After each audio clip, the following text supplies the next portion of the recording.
নমস্কার, রয় training centre. দেখুন, আজকে আমরা যেটা শিখব সেটা হচ্ছে ডবল ডোর ফ্রিজের আপনার ইলেকট্রিক ডায়াগ্রামটা। একটা double door fridge electric part কীভাবে ওয়্যারিং করা হয় এবং কোনো যদি ফল্ট হয় আপনারা কীভাবে সেটা বার করবেন, সেটা আজকে আমরা শিখব। তা সবার প্রথমে আমাদের দেখতে হবে যে একটা ডবল ডোর ফ্রিজে থাকে কি। আমরা সিঙ্গেল ডোর ফ্রিজ সেটা না হয় পরে একটা ওয়্যারিং করে দেবো, কিন্তু ডবল ডোর ফ্রিজটা একটু দেখে নেন। দেখুন, ডবল ডোর ফ্রিজে কম্প্রেসার কমন জিনিস, switch, light, thermal fuse, heater, biometal, timer, thermostat, আর এটা একটা ফ্যান। ক্লিয়ার? তো এই মানে কে কী কাজ করে সেটা আমরা একটা পরের ভিডিওতে আলোচনা করব। এখন জাস্ট ওয়্যারিংটা দেখুন কীভাবে হচ্ছে। তো একটা কথা মাথায় রাখবেন, ইলেকট্রিক পার্টের মধ্যে লাইটের সাথে, সুইচের সাথে কিন্তু আমাদের আদার্স থার্মোস্টেট বলুন, আমাদের হিটার বলুন, টাইমার বলুন, বায়োমিটার বলুন, কোনো কিন্তু সম্পর্ক থাকে না, বা কম্প্রেসারের কোনো সম্পর্ক থাকে না। এটাই আমাদের হার্ট, কম্প্রেসার আমাদের হার্ট, সেটা আমরা সবাই জানি।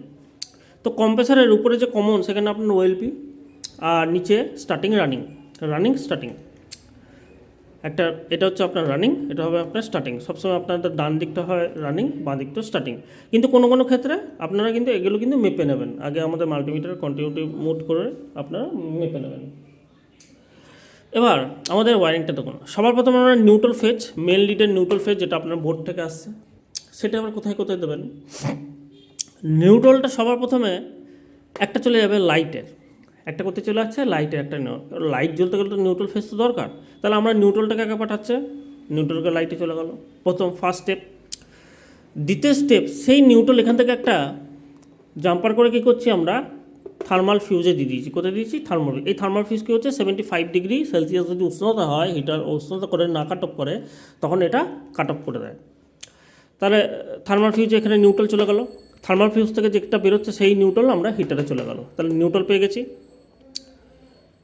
নিউট্রাল। ক্লিয়ার? আরেকটা নিউট্রাল কী করছি আমরা, সোজা ওএলপিতে আমাদের নিউট্রাল যাচ্ছে কম্প্রেসারের কমনে। আরেকটা নিউট্রাল সোজা আমাদের টাইমারের নিউট্রালে চলে যাচ্ছে। আরেকটা নিউট্রাল কোথায় যাচ্ছে? টাইমারের নিউট্রালে চলে যাচ্ছে। ক্লিয়ার? চলে গেল। তাহলে আমাদের নিউট্রালের কাজ শেষ। আচ্ছা, একটা ফ্যানে যাবে। Fan, thermal fuse, light, compressor, timer, এই কটাতে যেগুলো আমার নিউট্রাল প্রথমে প্রয়োজন, সেগুলো আমার নিউট্রাল চলে গেল। এবার চলে আসছে কি, ফেজে।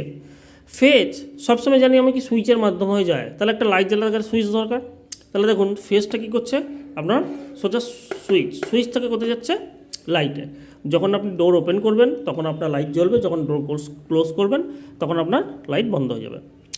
এবার এই ফেজটাই সোজা চলে যাচ্ছে কোথায়, দেখুন টাইমারের ফেজে। টাইমারের 4টে পিন আমরা সবাই জানি, এগুলো পরের ভিডিওতে আমরা একটা আলোচনা করবো, টাইমারকে কীভাবে কাজ করছে, কীভাবে আমরা কন্টিনিউটির সাহায্যে আমরা মেপে দেখবো যে একটু ভালো আছে না খারাপ আছে। তো আমাদের মধ্যভাগে ফেজটা চলে গেল। এবার টাইমারের মধ্যে এখানে নির্দিষ্ট করা থাকে, একটা হিটারের লাইন থাকে, একটা কম্প্রেসরের লাইন থাকে। কারণ টাইমার নিউট্রাল ফেজে চলে, কিন্তু ফেজ যখন চলবে, ফেজ যখন দেওয়া হবে, এই যে হিটার আর কম্প্রেসরের মধ্যে, হিটারটা আপনার 10 মিনিটের জন্য অন থাকবে টাইমার নিজে থেকেই, আবার নিজে থেকেই আপনার কম্প্রেসারে যখন চলে যাবে তখন 8 ঘন্টা কম্প্রেসারের জন্য লাইন। কারণ ওখানে বরফ জমাতে হবে না, 10 মিনিট বা 15 মিনিট, 1 ঘন্টা চললে তো বরফ জমবে না। একটা বরফ জমতে গেলে, ঠান্ডা করতে গেলে নাই করে আপনার 5-6 ঘন্টা কন্টিনিউয়াস চলতে হবে। তা সেটাই এখানে দেওয়া হয়েছে। তো এবার ফেজ যখন হিটারে আছে, তখন হিটার থেকে কী করছে, সোজা নিয়ে গিয়ে চলে গেলো কোথায়, বায়োমেটাল। কোথায় যাচ্ছে? বায়োমেটাল একটা সেন্সারের কাজ করছে, ও -5 ডিগ্রিতে অন হয়, এগুলো একটা ভিডিওর আলোচনা করা হবে। বায়োমেটাল থেকে চলে যাচ্ছে কোথায়, হিটারে। তাহলে হিটারে কী পাচ্ছে, একটা ফেজ পেলো, আর আগে থেকে থার্মাল ফিউজের একটা নিউট্রাল হয়েছে। এবার দেখুন 10 মিনিট পর যখন কম্প্রেসারে যাবে লাইনটা, সেই কম্প্রেসার থেকে বেরিয়ে কোথায় আসছে, থার্মোস্টেট আছে। কোথায় আসছে? থার্মোস্টেট আছে। থার্মোস্টেট থেকে যে লাইন 1 নম্বর লাইনে ঢুকলো, 2 নম্বর লাইন থেকে বেরিয়ে সোজা রিলে।